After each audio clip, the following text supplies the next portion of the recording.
Hello, welcome back to basic chemistry YouTube channel. आज का topic है हमारा आयनिक बॉन्ड। आइए समझते हैं आयनिक बॉन्ड किसे कहते हैं। पूरी वीडियो देखिए, आपको आयनिक बॉन्ड कम्प्लीटली समझ में आ जाएगा। पहला पॉइंट लिखा है ionic bond is formed due to complete transfer of electron. Ionic bond इलेक्ट्रॉनों के कंप्लीट ट्रांसफ़र से बनता है। दूसरी बात लिखा है it is also known as electrovalent bond. इसे इलेक्ट्रोवैलेंट बॉन्ड भी कहते हैं, जानते होंगे आप लोग। तीसरी बात लिखी the compound which exhibit the ionic bond called as ionic compound. Ionic compound उसको कहेंगे जिसके अंदर आयनिक बॉन्ड पाया जा रहा हो। आयनिक बॉन्ड जिस कंपाउंड के अंदर पाया जाएगा उसे आयनिक कंपाउंड बोला जाएगा। कुछ एग्जांपल्स आपके सामने लिखे हैं, जैसे NaCl, MgCl2, MgO, CO, ETC। ठीक है, ये सब आयनिक कंपाउंड के एग्जाम्पल्स है। इसका मतलब कहीं ना कहीं इनके बीच आयनिक कंपाउंड, आयनिक बॉन्ड पाया जा रहा होगा। ठीक है, तो आयनिक बॉन्ड किस तरीके से बनता है, आयनिक बॉन्ड कंपाउंड में किस तरीके से एग्जिस्ट करता है, आइए उसको देखते हैं। जैसे NaCl का एग्जांपल लेकर चलेंगे हम लोग। सोडियम लिखा हुआ है, सोडियम का अटॉमिक नंबर होता है 11।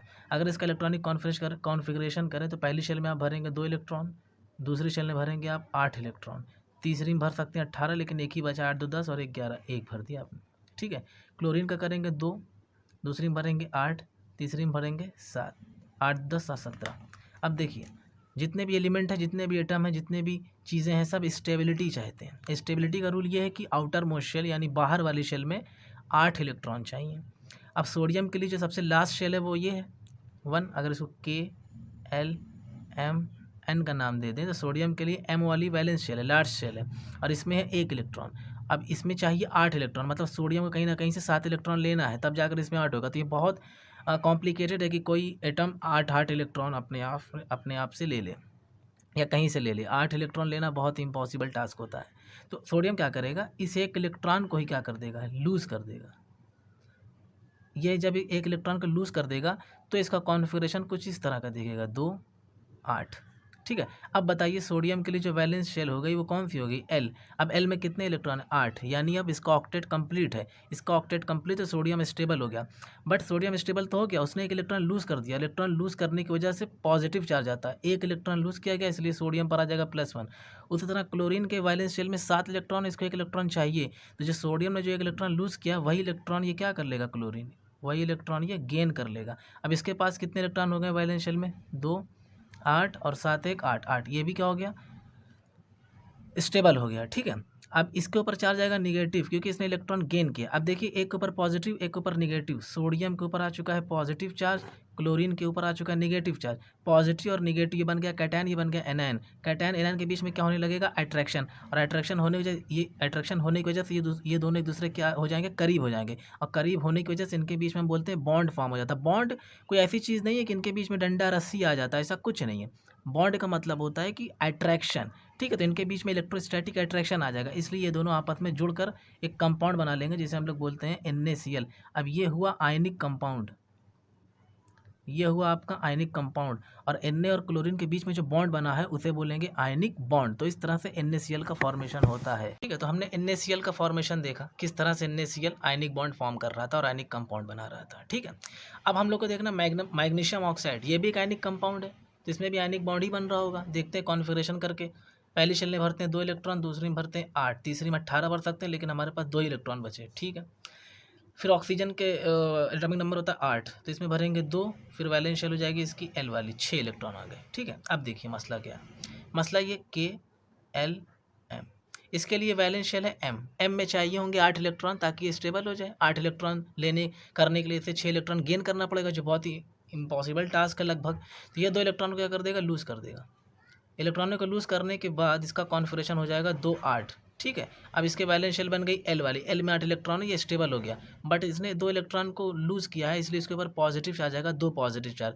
जितना इलेक्ट्रॉन लूज़ करा जाता है उतना पॉजिटिव चार्ज आ जाता है। अब उधर दूसरी बात करें ऑक्सीजन की, इसको ऐड करने के लिए सिर्फ 2 इलेक्ट्रॉन चाहिए, तो जो मैग्नीशियम ने 2 इलेक्ट्रॉन लूज़ किया है वही ऑक्सीजन 2 इलेक्ट्रॉन क्या कर लेगा, गेन कर लेगा।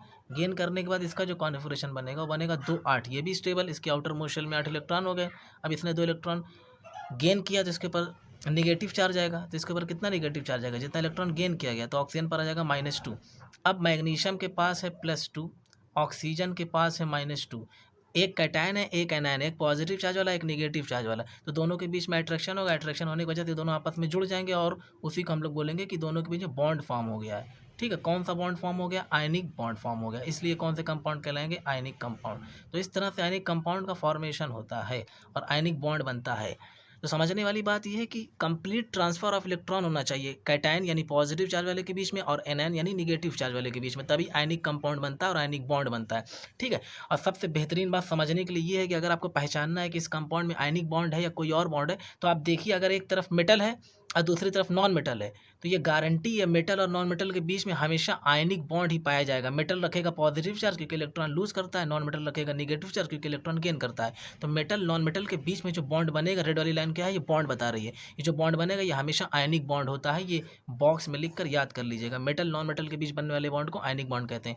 ठीक है, जैसे Na+Cl- NaCl आयनिक कंपाउंड। ठीक है, आइए क्वेश्चन करते हैं। Find out the ionic compound from the following. Calcium oxide, calcium क्या है? मेटल है, ऑक्सीजन क्या है? Non metal. तो calcium metal, oxygen non metal. Metal non metal के बीच में कौन सा बॉन्ड बनता है? आयनिक। तो आयनिक कंपाउंड का एग्जांपल हो गया CO। CH4 carbon non metal है, हाइड्रोजन नॉन मेटल है, ये आयनिक कंपाउंड नहीं है। H2O hydrogen non metal, oxygen non metal, ionic compound नहीं है। मैग्नीशियम मेटल है, क्लोरीन नॉन मेटल है, तो ये आयनिक कंपाउंड की कैटेगरी में आएगा। एल्युमिनियम मेटल है, क्लोरीन नॉन मेटल है, ये भी आयनिक कंपाउंड की कैटेगरी में आएगा। कार्बन नॉन मेटल, ऑक्सीजन भी नॉन मेटल है, तो ये आयनिक कंपाउंड की कैटेगरी में नहीं आएगा। कार्बन नॉन मेटल है, हाइड्रोजन नॉन मेटल है, ये भी आयनिक कंपाउंड की कैटेगरी में नहीं आएगा। कैल्शियम मेटल है और CO3 को पूरा माने तो ये नॉन मेटल, तो मेटल नॉन मेटल के बीच में आयनिक कंपाउंड एग्जिस्ट करेगा, बिल्कुल बात, आयनिक बॉन्ड एग्जिस्ट करेगा। एल्युमिनियम मेटल है, OH, दोनों ऑक्सीजन हाइड्रोजन दोनों नॉन मेटल है। ठीक है, तो एल्युमिनियम हाइड्रोक्साइड के बीच में जो बॉन्ड बन रहा है वो भी आयनिक बॉन्ड होगा, यानी ये आयनिक कंपाउंड की कैटेगरी में रखा जाएगा। तो इस तरह से आप क्वेश्चन सॉल्व कर सकते हैं अगर आपको पता है कि मेटल और नॉन मेटल के बीच में कौन सा बॉन्ड बनता है? आयनिक बॉन्ड बनता है। ठीक है, इसी तरह कोवैलेंट बॉन्ड भी होता है। तो अगर आपको कोवैलेंट बॉन्ड समझना है, उसकी कंप्लीट वीडियो देखना है, तो इस वीडियो के डिस्क्रिप्शन में कोवैलेंट बॉन्ड क्या होता है, कैसे होता है, उसका फॉर्मेशन कोवैलेंट कंपाउंड कैसे होता है, डिस्क्रिप्शन में लिंक दी हुई है, क्लिक करके आप देख सकते हैं। Thank you.